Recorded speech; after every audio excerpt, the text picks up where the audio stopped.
Hello, and welcome back to Overdetermine's Elden Ring lore through. This is episode 8. Last episode we fought Flying Dragon Agil and consumed a dragon heart here at the Church of Dragon Communion. I did actually have something I wanted to say before moving on, which is this dragon's skin has turned to stone. The flame, I brought it up in the analysis section of the video.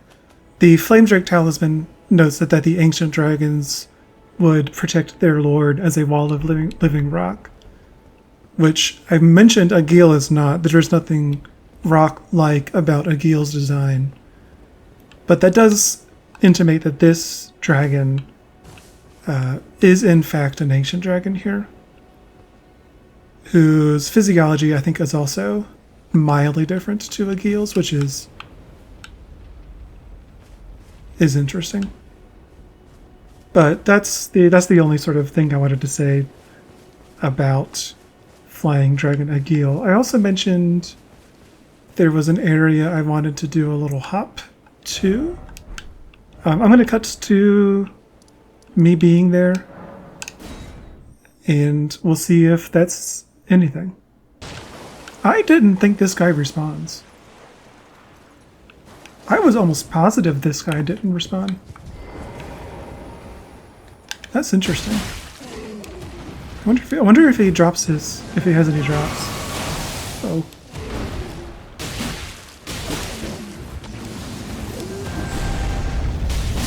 There we go. Nope. Wow, okay.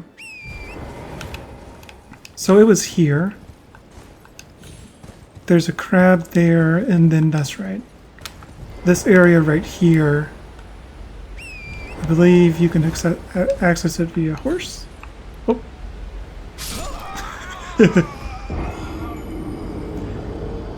You're not supposed to, I think. Oh, now he's got glowing eyes. And he sees me. Well, now I kind of want to see how many runes he drops with his eye glowing. Idiot.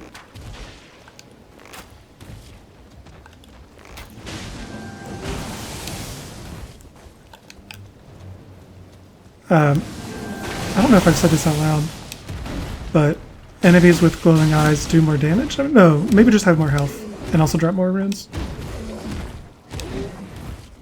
God. Attack much? Uh-oh. Ooh, that was cool.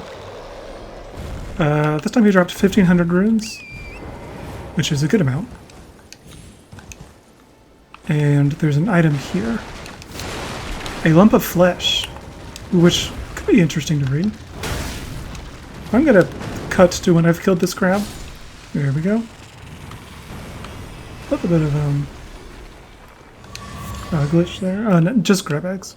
But I'm curious what the lump of flesh has to say. This is a lump of flesh, or a lump of beast flesh, filled with rich juices. Gross. Found by hunting carnivorous beasts. Meat suitable for a rustic feast. I guess you could say that these guys are having a rustic feast, feasting on this dead commoner. Alright guys, have a good rustic feast. Yeah, I think this is going to be a bit of a shorter video because I know exactly where I want to go.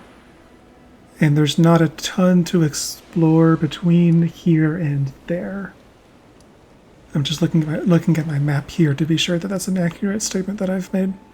Well, in the interest of not having future videos be super long, we can run up this pathway just a little bit. And actually first let's level up. And then go to the other cave. So look. The Twin Blade's fun. True. The Twin Blade's fun. I've used the Twin Blade before. I've never used this thing before. And I sort of like it. So I sort of do think I'm just going to start leveling up strength in the interest of being able to one-hand that weapon. Yeah. Very suboptimal move there, but it's fine. I think as long as as long as I know it's suboptimal, and I understand the reasons I'm doing it, then I can justify it to myself easier. Oop, gotta go. I don't think we ever saw this guy up here. Nope, we didn't. We got some got an item as well here. Hello. That guy didn't see squat. We got a gold pickled fowl foot. And a dead man. No! Tragic. I'm just gonna jump down these gold tinged tombstones. I've mentioned the tombstones a lot, and this is a contentious position. I do think as I'm recording this, Night Rain is like a week or two away, and I do believe that we're gonna get some text to recontextualize the tombstones in Elden Ring, which I think is the best way to think about Elden Ring Night Rain. But it's not something I want to really talk about because I may change my position on that later.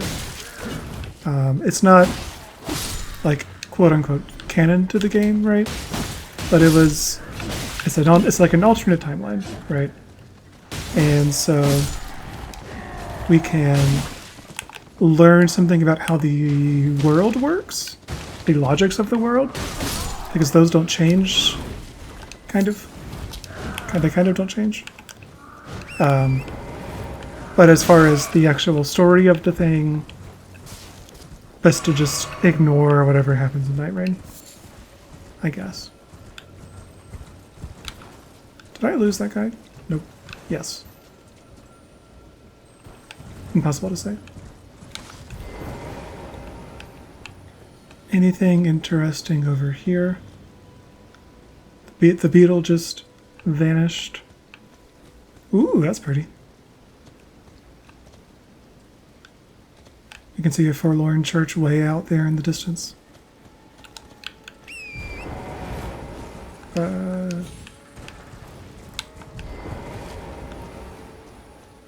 If nothing else, we get some exceptional footage out here. So let's grab this Site of Grace. And this is the Artist's Shack Site of Grace. To be at the Artist's Shack. And let's take a good look at this portrait, because when we examine it, it's going to go away. We can see an Erd tree in the background, some tombstones in the foreground, and what looks like the Church of Ella? Church of Ella in the middle ground there. The gimmick here, if you're unfamiliar with the game, is that this shows you like a place to go visit, to go find homing instinct. And when you go find it, you get a special little reward. Oh, and a smithing stone 1, which we have seen a lot of. The Homing Instinct painting is a work of a wandering artist, reminiscence of a painting titled Homing Instinct. This painter is said to have captured the landscapes seen during the last moments of those welcomed into death's embrace. The soul of the painter and vestiges of the dead's last moments can be discovered by visiting the location depicted even now. So this painter has seen someone, been with someone for their very last moments, I guess, is the implication, and paints the terrain or the tableau that they had seen. There's a bear down there. And over there is some other stuff that we'll get to later. Ooh, but we did get a tarnished golden sunflower for our efforts, so let's take a look at that. A large flower that blooms facing the Erd tree. found near minor Erdtrees.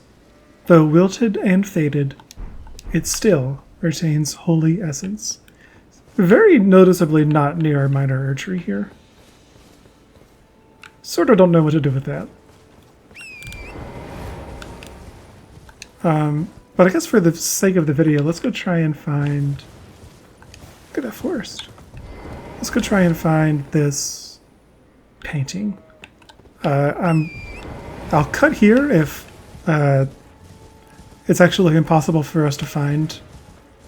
I assume that it's somewhere that we've already been, or like a secret area near somewhere where we already have been.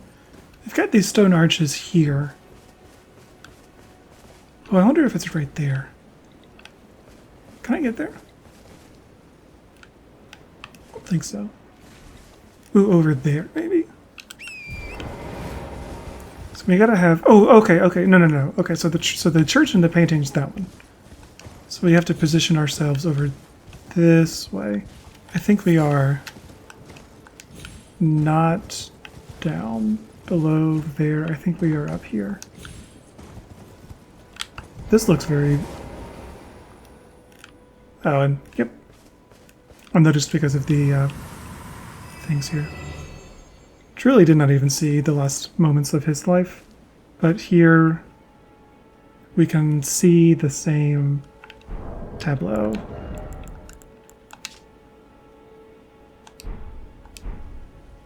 Kind of.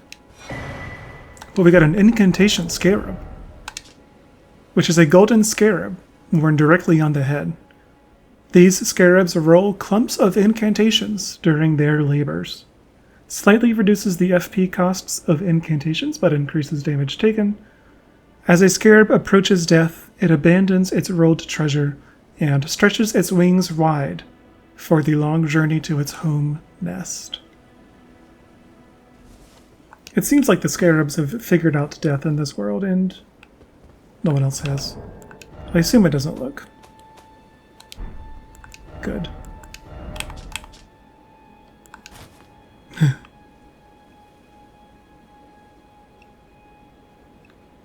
It looks funny, that's for sure. But it doesn't do anything for me now. How does it? Oh, nope.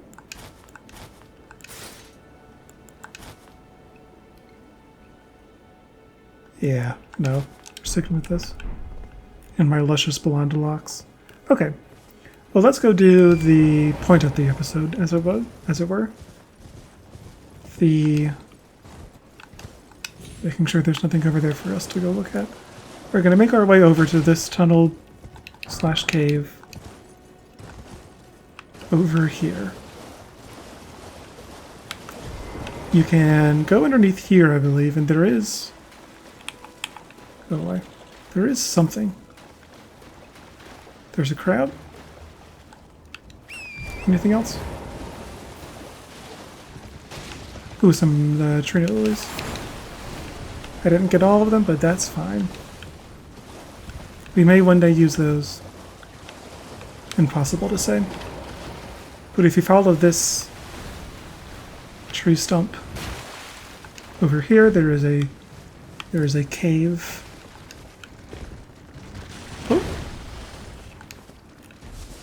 Oh. He's right behind me, isn't he? So this is our first tunnel.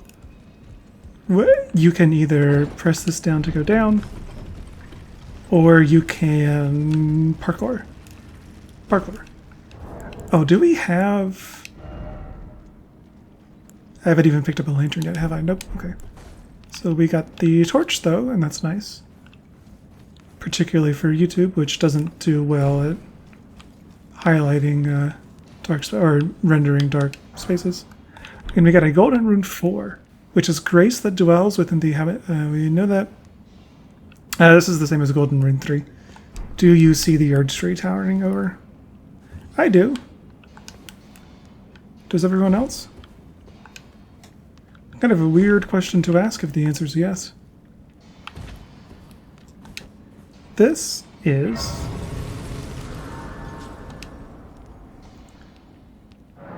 Limgrave Tunnels. Did I? No, I didn't. I do not have a level. And we're going to encounter guys with skin of stone here. I'm bringing out the flail. Goofy though it is. I wonder if these guys are at all related to the original enemy that we fought. You know, they kind of look like it. I'll have to do a side-by-side comparison in the edit.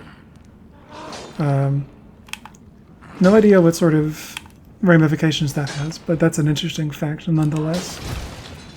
They only attack you if you either attack them or pick up the item that they are mining. So for instance, I got his smithing stone. Now he is unhappy with me. And they are a pain to deal with without a strike weapon. I guess I should have let that guy do some of his attacks before brutally murdering him. And a backstab just one-shots these people, so that's good to know. I believe there are a couple here sitting down. The mining operation here suggests that the smithing stones that we are collecting ourselves that are valuable for upgrading our weapons, which I think we actually just haven't done yet, right? Yeah. Presumably valuable in the world generally as well. Yeah, there's a guy here who, if I just come in front of, he'll stand up and attack. But not if he's dead. And some rats. Ooh, I'm lower in health than I realized. Eat flail. Shoot. Alright. Stop being cute. Just murder him.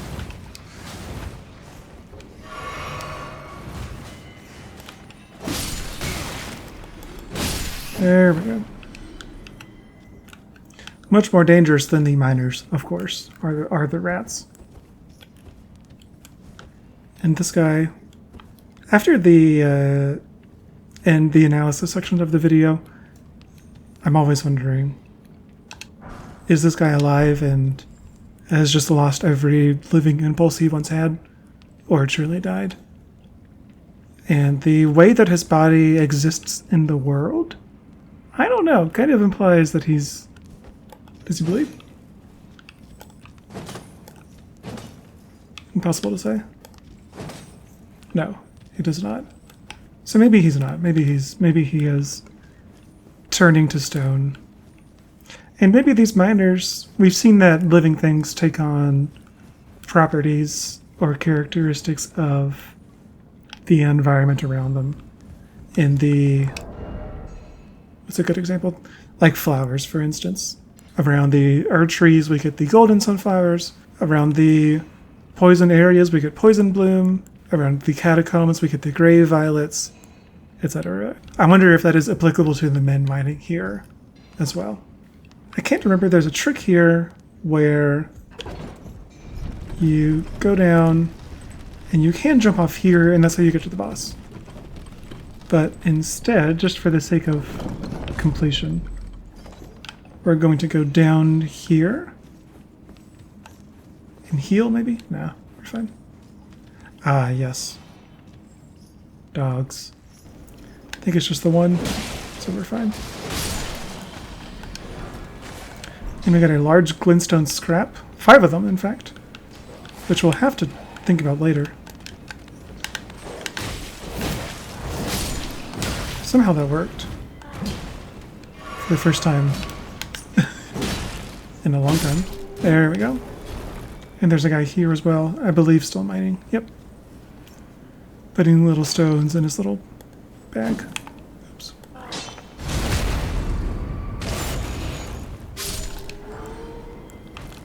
Get the light out here. There's some mining materials, and back here, I believe is a smithing stone too. Nope. Just a regular smithing stone 1. Is there a chest or something in here? Oh no, right. There was the glintstone scraps. Right. Large glintstone scrap, which is a large piece of glintstone tinged with unstable magic found in crystal tunnels. break gem using FP to produce a magic bolt. Poor quality and thereby easily broken. A sorcerer wouldn't give it a second look.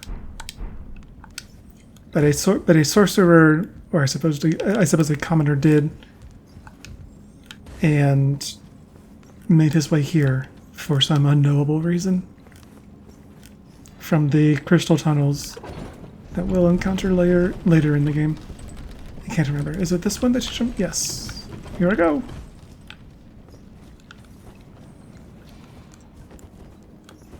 I'm getting flashbacks. This area is tricky. These guys have some fire. And if you are new to the game, fighting a bunch of them at one time could be a challenge. Especially for me, this was the first or second area I ever went to on like when the game first came out, and spent an hour and a half that night fighting the boss enemy of this area.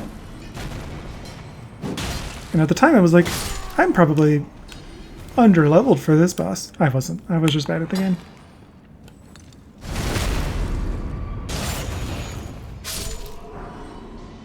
I know these guys have some fun drops, and we're not getting any of them, like the pickaxe.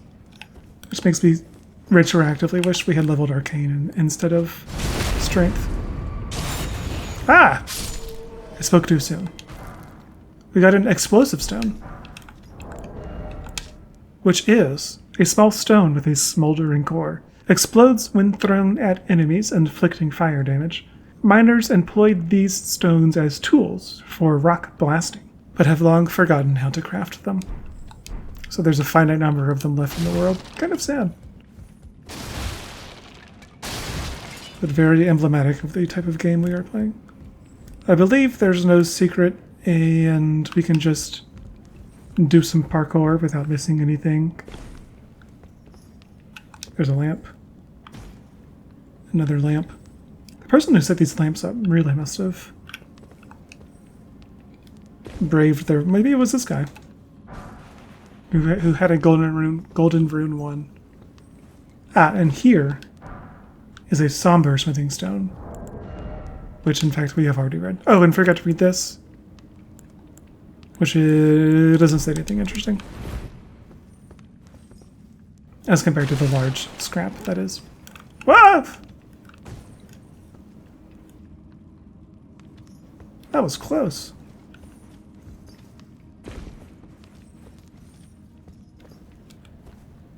I don't know if I've ever noticed these minerals here down here. I don't think they exist in the levels above this level. And I don't know what we're meant to think they are. They're not glintstone or anything readily knowable. Ah. It's a secret, and a secret it shall remain. I've got one flask, and let's see. How much, oops, well, there we go. You cost 11 FP, and I think I have, I have 30 left. So I can summon my sorcerer, and that's all I need. But just in case, let's equip this. How much FP does this use? Impossible to say. Oh, 10. Well, this is 4. We'll equip this just in case. Just in case we need it.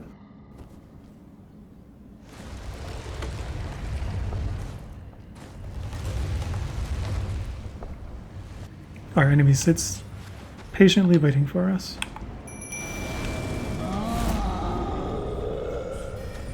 With a club.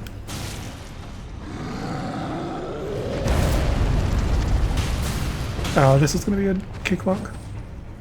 Although sometimes I say that and then immediately die. He's got a unique design. Goodbye, sorcerer. It was nice to know you.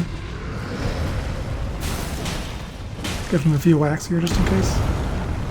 I was going to say his gut hollowed out looks a little different than the other trolls, but it still has that tablet that all of the other trolls have. Look at me! Stop bullying my sorcerer.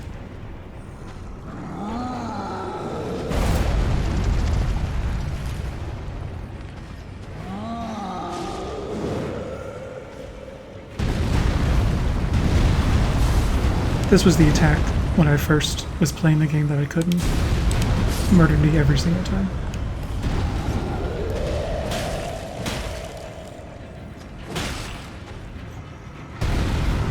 I think I hadn't learned to level Vigor as well, which is part of it. Oh.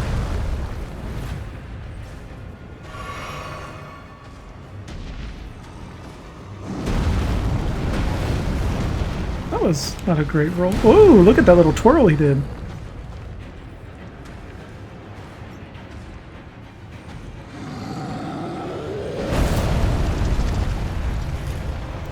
I wonder if I can try and hit his face. I know that's... oh, or I can just die. Oh. I'm out of flasks. Okay, I'll just die. That's fine. And I'll just cut to when I'm back here.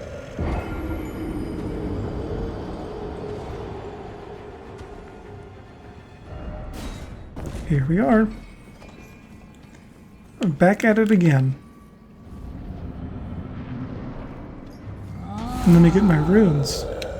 My sorcerer.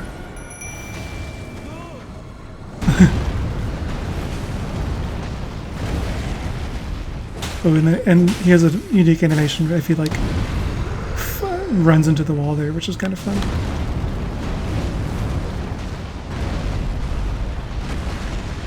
I like that. Oh! Their heads bear old wounds. I don't remember what that's from. I do remember it. But now I think he will start to cover up his head.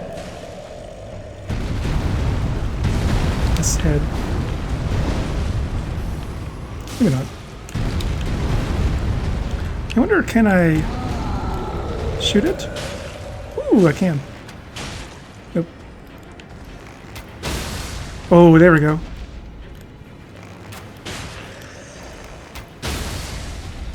And he does not like that.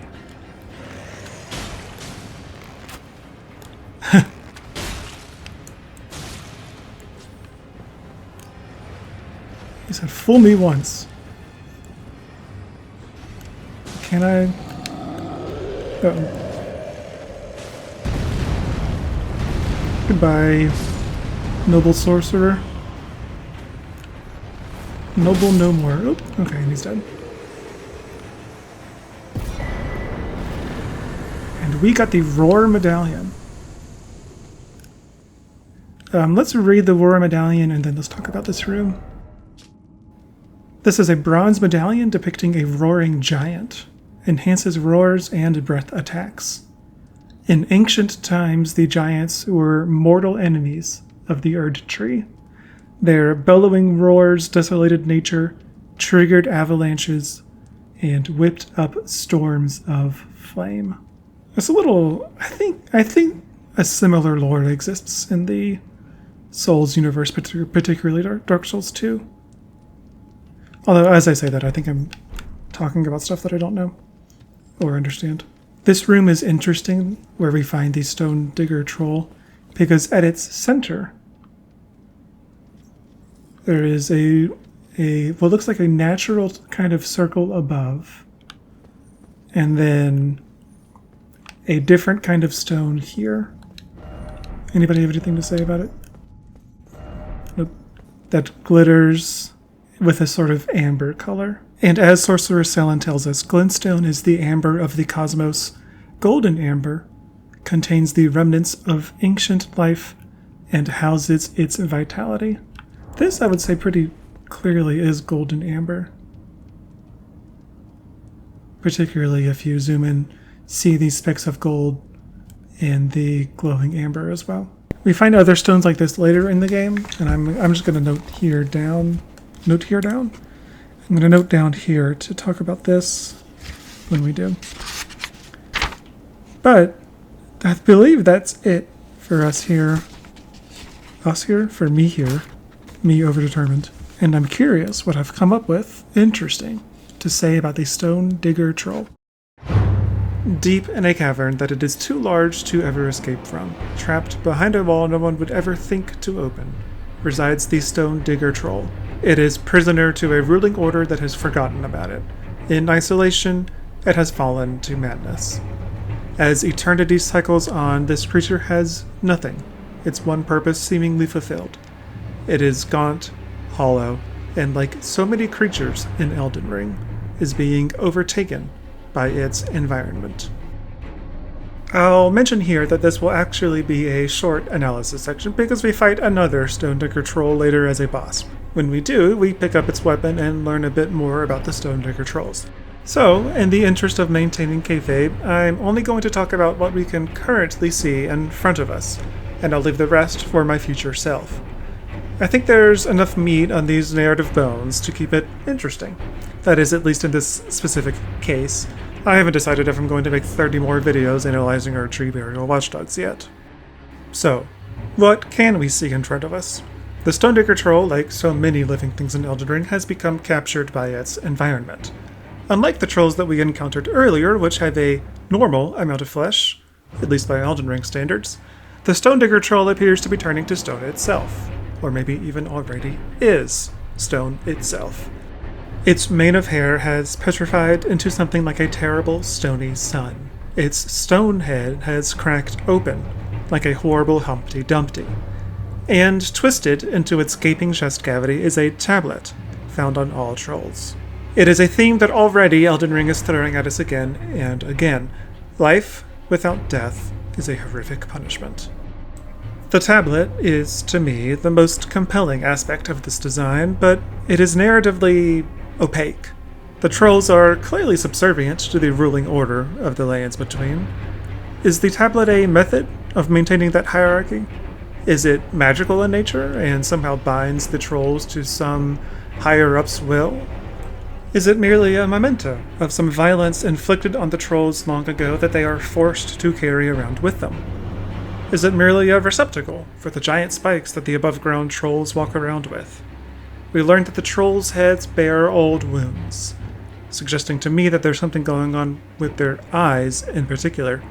But as far as I know, nothing in Elden Ring directly comments on the tablet. Maybe it's some combination of all of them.